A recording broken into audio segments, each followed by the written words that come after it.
یہ جو باہر آگ جل رہی ہے یہ تیرے گھر بھی آ سکتی ہے، یہ جو باہر فساد ہو رہا ہے یہ تیرے دروازے تک آ سکتا ہے۔ میرے رسول پاک نے ایک جان، مسلمان کو ایک جان قرار دیا۔ مجھے بتائیے انگلی کو کٹ لگ جائے، مسلمان ایک جان ہے نا، انگلی کو لگ جائے کٹ،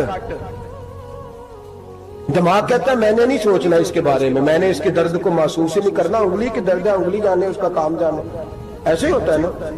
بولے پیروں سے کہتے ہیں، انگلی کہتی ہے چل ڈاکٹر کے پاس، پیر کہتے ہیں نہیں میں نے نہیں جانا، انگلی کا کام ہے انگلی جائے، ایسے ہی ہے نا۔ دل سے کہتے ہیں تو تڑپ تھوڑا سا، انگلی کو درد ہے، کہتے میں کو تڑپوں، انگلی کا ماما، انگلی جانے اس کا کام جانے۔ ٹیلی فون کرنا ہے ڈاکٹر صاحب کا پتہ کرنا ہے تو کان کہتے ہیں میں نے نہیں بات سننی ڈاکٹر صاحب کی، زبان کہتی ہے میں نے نہیں بولنا، انگلی جانے، ایسا ہوتا ہے۔ پیر احتجاج کرتے کہ میں نے ڈاکٹر کے پاس، میں کچھ چکر کھاتا پھروں ڈاکٹر کی دکان کی، انگلی کو درد ہے انگلی جانے، ایسا ہوتا ہے بھئی؟ میرے رسول پاک نے فرمایا مسلمان ایک جان ہے، تو درد برما کے مسلمانوں کو ہو رہا ہے تو پاکستانی کہہ رہے ہیں کوئی بات نہیں، وہ جانے ان کا کام جانے، ایک جان ہے نا۔ درد ہونا چاہیے، تکلیف ہونا چاہیے، پھٹے پہ باتیں ہوتی ہیں اس موضوع پہ، اسمبلی پہ گفتگو ہوئی ہے اس موضوع پہ، آپ کی صوبائی اسمبلیاں اس موضوع پہ بولی ہیں، آپ کے کونسل اس موضوع پہ بولے، ہم تو اپنی اپنی سیاستیں، اپنے اپنے تماشے، اپنے اپنے چکروں میں لگے ہوئے۔ وہ دریا کے اندر سسکتے مسلمان، بنگالی کہتے ہیں ہمارے نہیں، برمی کہتے ہیں ہمارے نہیں، پاکستانی کہتے ہیں ہمارے نہیں، ترکی کہتے ہیں وہ کس کے ہیں؟ وہ کس کے ہیں؟ وہ اللہ کے بندے ہیں، محمد عربی کے غلام ہیں صلی اللہ علیہ وسلم۔ لیکن میرے دوستو کیا ہمیں کیا غرض ہے، وہ جانے ان کا کام جانے۔ یہ جب تیرے پیروں تک آگ آئے گی پھر تجھے پتا چلے گا یہ بڑی سخت آگ ہے۔ آج جس کافر نے برما پر عرصہ دراز تنگ کیا، مسلمان تھوڑے تھوڑے مفاد لینے کی خاطر نا، بنو عباس اور بنو امیہ کی جنگ چل رہی تھی، بنو عباس جو تھے وہ غالب آ گئے، بنو امیہ جو تھے ان کی حکومت ختم ہو گئی، تو عیسائیوں نے بنو امیہ سے کہا کہ ہم تمہارے ساتھ تعاون کرتے ہیں، ہم تمہارے ساتھ تعاون کرتے ہیں اور بنو عباس پہ غلبہ پا کے تمہیں حکومت دلاتے ہیں۔ بنو امیہ بڑی جدوجہد کر رہے تھے بادشاہی کے لیے، لیکن انہوں نے کہا کہ ہم لڑ رہے ہیں، کوشش کر رہے ہیں، لیکن ہمیں کسی کافر کی مدد کی ضرورت نہیں، ہم جتنا مرضی لڑیں لیکن کافروں کے ہاتھوں بنو عباس کو مروانے کو ہم تیار نہیں ہیں۔ ہمیں خبردار، تمہارا آپس کا معاملہ ہے، ہم خود نمٹ لیں گے، تمہیں اجازت نہیں دیتے تم اندر کودو اور کود کر کے تم فسادات پیدا کرو اور مسلمانوں کے اندر تقسیم کرو۔ میرے دوستو مسلمان کو سوچنا چاہیے، سوچ بڑی رکھنی چاہیے۔